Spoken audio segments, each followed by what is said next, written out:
Olá, estudante! Seja muito bem-vindo ao Se Liga na Educação. Eu sou o Lucas Escarano, professor de História, e na aula do 6º ano nós vamos falar sobre as origens do capitalismo. Então, a nossa aula de hoje tem a seguinte habilidade: descrever as dinâmicas de circulação de pessoas, produtos e culturas no Mediterrâneo e o seu significado. Lembrando o seguinte, o mar Mediterrâneo é o mar que fica entre a Europa e a África. Então, nesse local, um local de grande circulação cultural e de mercadorias. Então, por isso que tem essa habilidade que nós vamos desenvolver. E na nossa aula, a gente vai ver os seguintes tópicos. Nós vamos falar o que eram as feiras e os burgos, a burguesia, a centralização do poder e, por último, nós vamos abordar sobre o mercantilismo. Então, vamos começar a nossa aula com uma imagem.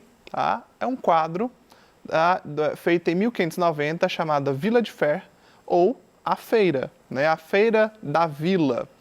E aí nós temos um quadro aí bem famoso que mostra uma feira medieval.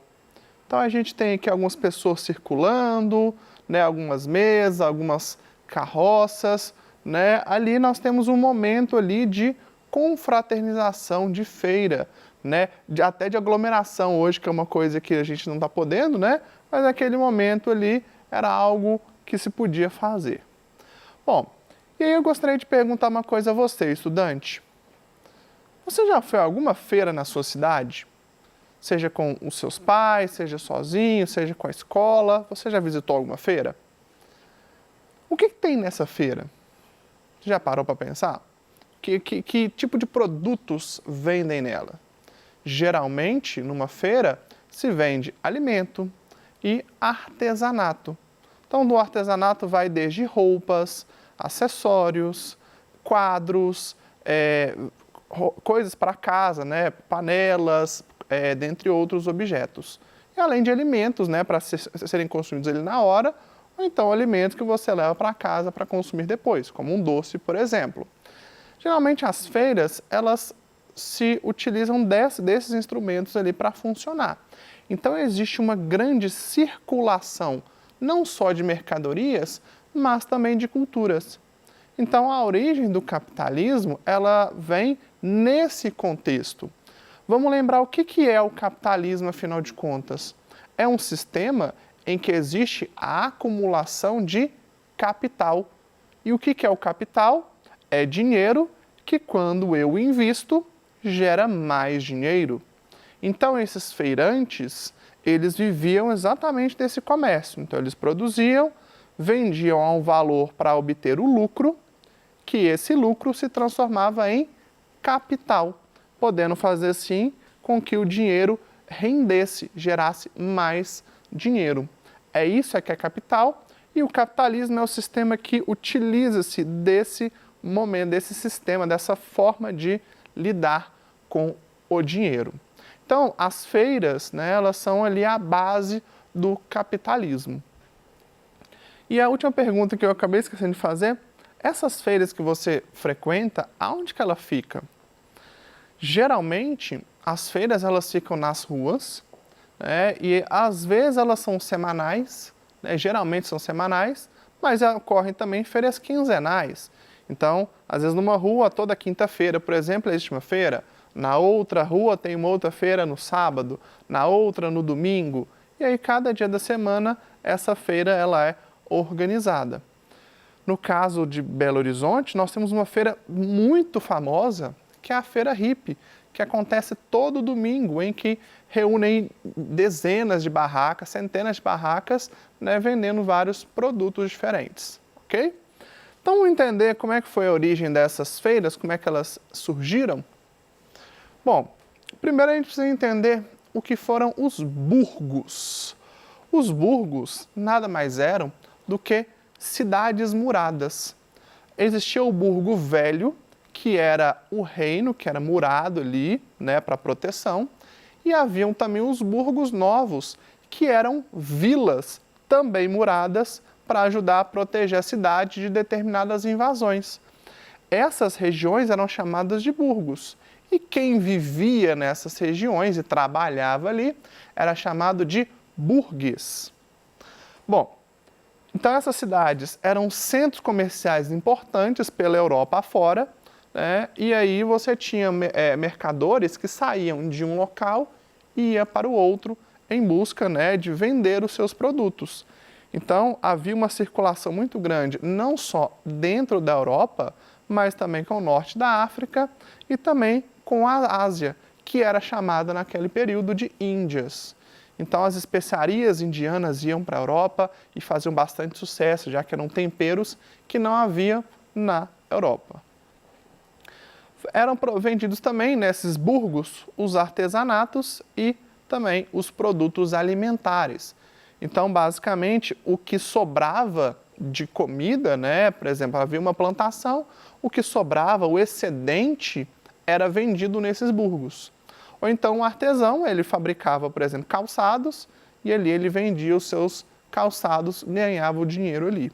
E a partir dessa dinâmica, esse novo grupo foi ganhando cada vez mais força na Idade Média e ganhando cada vez mais poder devido a esse dinheiro que eles foram acumulando. Eu trouxe aqui uma imagem de Carcassonne, na França. Essa é a imagem de um burgo. Ela ainda existe, né?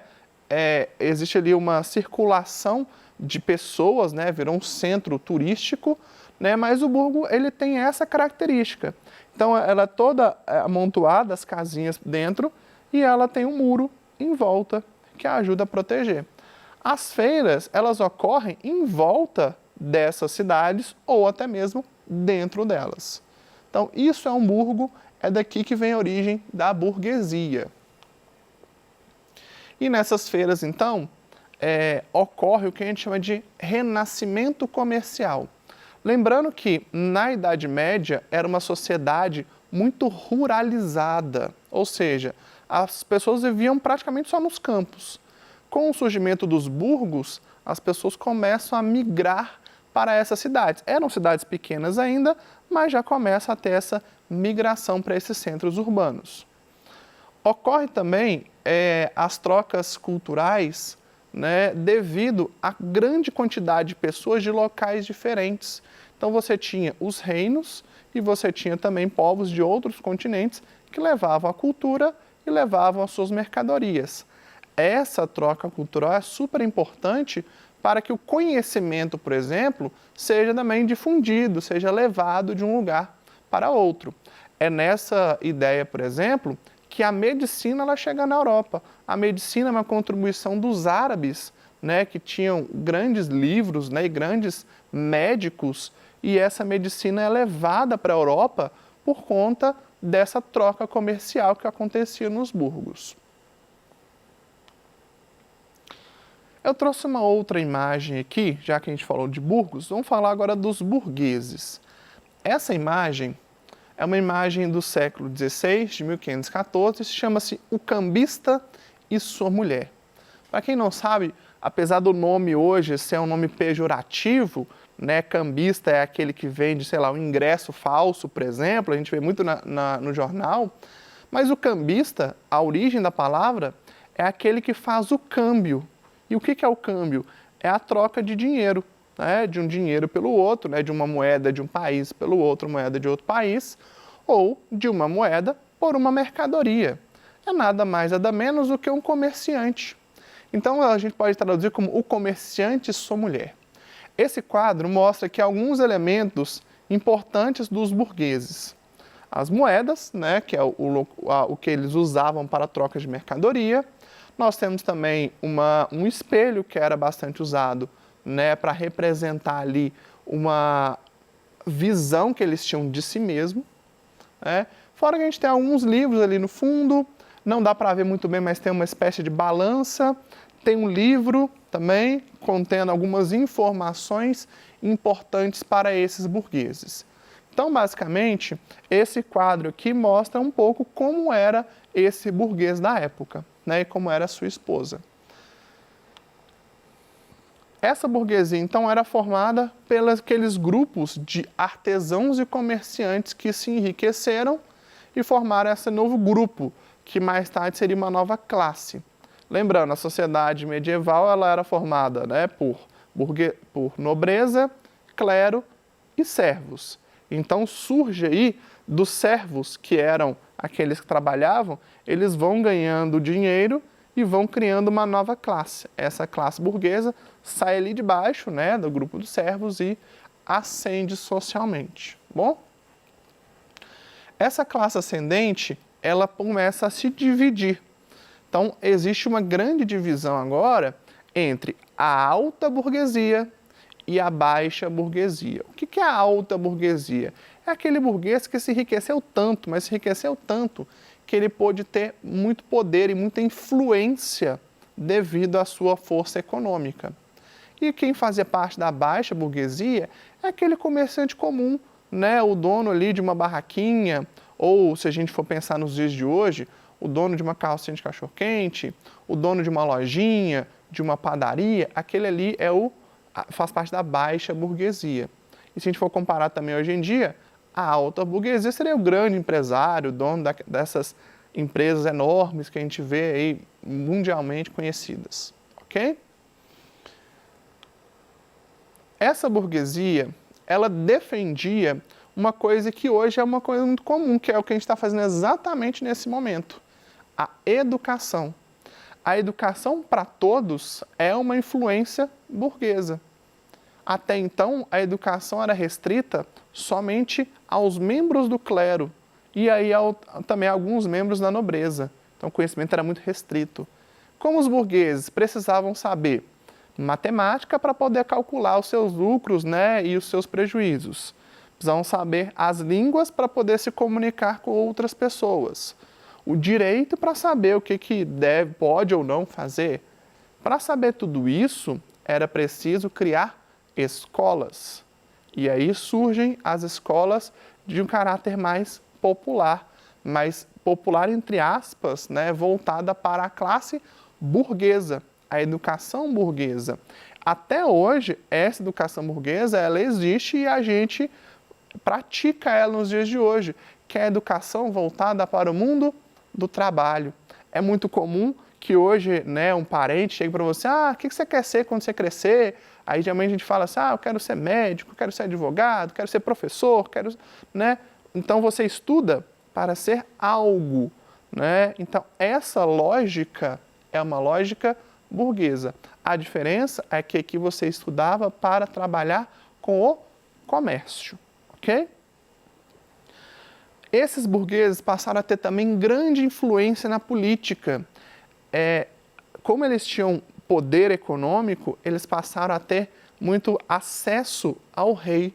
Então haviam parcerias entre a burguesia e o rei, a burguesia e os nobres, e esses nobres que governavam. E a outra parte da nobreza ficava um pouco de lado, né? Então a burguesia foi ganhando cada vez mais poder. Até hoje existe reflexo disso. A gente vê, por exemplo, grandes empresários se aliam a alguns políticos, alguns grupos políticos, né, para fazer ali um acordo entre eles, tá bom? Isso aí, às vezes, né, pode sair da linha da legalidade, mas isso é algo bastante legal, tá bom? Outra coisa que era algo bem comum dos burgueses era comprar títulos de nobreza. Porque por mais que ele se enriquecesse, o burguês ainda é considerado um grupo à parte. A nobreza não considerava do mesmo status social. A nobreza considerava separado. Existe até uma lenda, né, uma crença de que os nobres tinham sangue azul. Não sei se você já ouviu essa expressão. Porque eles realmente achavam que o nobre ele era diferente das outras pessoas. Então, quando o burguês consegue alcançar o mesmo nível socioeconômico do nobre, o nobre não gosta dessa comparação. Então, ele tende a se separar, fazendo, né, criando aí ideias e histórias, por exemplo, com a cor do seu sangue. E aí o burguês, para tentar se igualar ao nobre, o que ele faz? Ele compra títulos de nobreza. Então, o burguês ele compra o título de barão, de conde, de visconde, tá? De marquês. Então, você tem essa compra. Porém, existe a diferença. A nobreza de sangue é a nobreza que já era nobre antes, e a nobreza de toga ou nobreza togada, que era aquela nobreza que comprou o seu título e agora é também nobre, tá? Então havia essa diferença. Do mesmo jeito que hoje, como é a classe burguesa, é que geralmente está no topo, né, econômico, ela tem sempre se diferenciar do restante da população, tá bom? Principalmente a alta burguesia. E aí, como eles, né, tinham acordo com os reis sempre apoiavam esses burgueses, porque havia uma troca, né, comercial ali, troca de interesses. E aí que a gente entra na questão da centralização do poder. Porque, basicamente, essa centralização do poder, ela acontece por duas razões. A ascensão da burguesia e as cruzadas. As cruzadas são aquelas batalhas onde os nobres cristãos iam para Jerusalém para salvar a Terra Santa, né, dos muçulmanos que eram considerados infiéis para os cristãos. Então, basicamente, nas cruzadas, muitos nobres morrem. E aí, por eles morrem, eles vão perdendo força. Enquanto isso, a burguesia está ali fazendo seu comércio, ganhando cada vez mais poder. Ok? Então, junto com isso, a gente tem o que a gente chama de absolutismo. O rei se alia aos burgueses, centraliza o poder nas suas mãos, ele fala assim, agora quem manda sou eu. Claro que eu vou ter o apoio econômico dos burgueses, mas quem manda é o rei a partir de então. Então, esse absolutismo, esse poder absoluto, surge nesse contexto. E também surge o que a gente chama de mercantilismo, que são aquelas estratégias econômicas para centralizar o poder econômico além do poder político. É uma forma de você concentrar capital. E aí, para concentrar capital, você tinha que favorecer o rei, porque era o país, era o reino ali que ia concentrar o poder, e esses reinos se formaram, vários países que a gente conhece ainda hoje, né? E com o apoio da burguesia, esses reis passaram a ter cada vez mais poder. Então, eu trouxe aqui algumas estratégias mercantilistas que eram usadas. Por exemplo, o protecionismo, você proteger a sua economia. Como se protege a economia? Você cria taxas para que os produtos de fora fiquem mais caros do que o produto interno. Outra forma de estratégia é um colonialismo, que dá, inclusive, origem ao nosso país, né? Porque os países europeus buscam colonizar outros territórios que eles consideram selvagens, entre aspas, 1000 aspas aí, porque eles entendiam que o povo que vivia ali, os indígenas, não eram pessoas iguais aos europeus. Então, tem uma questão aí que a gente pode discutir em outra aula. A pirataria, que é realmente um navio pegar e roubar o produto de outro ali. Tinha a pirataria, que era algo ilegal, e tinha os corsários, que eram piratas legalizados. Eles roubavam outros navios e levavam esse dinheiro para a coroa. E também o controle da balança comercial. Balança comercial é quando você faz a diferença entre o que é exportado e o que é importado. Então, o que é quando você exporta mais do que importa, você tem a balança comercial favorável, ou que a gente chama também de superávit. Quando você tem mais importação do que exportação, ou seja, você compra mais do que vende, você tem um déficit, ou uma balança comercial desfavorável. Então, você pega aí e acaba tendo problemas econômicos devido a isso. Bom? E se a gente for resumir, sintetizar essa transição, essa origem do capitalismo, o capitalismo ele surge quando a burguesia ela começa a se ascender socialmente, porque o comércio ele vai ganhando cada vez mais força, e ela acontece também junto com isso quando a nobreza ela começa a perder força devido às cruzadas, né, que muitos nobres vão morrendo, e aí elas vão perdendo espaço. E aí o rei, que é também um nobre, ele vai centralizando o poder nas suas mãos, fazendo assim com que surjam os reinos e depois os países, né, o que a gente chama também de estados nacionais. Então essa foi a nossa aula de hoje. Então entendam que a burguesia, o capitalismo é um processo longo durante a história, né, que culmina no que a gente tem hoje, que é algo bem natural para os nossos dias. Então a gente viu essa aula dividida nessas 4 partes. Espero, estudante, que você tenha gostado da nossa aula. Desejo a você um bom fim de ano, essa é a nossa última aula. Boas festas, bom Natal e a gente se vê na próxima aula. Até mais, tchau, tchau!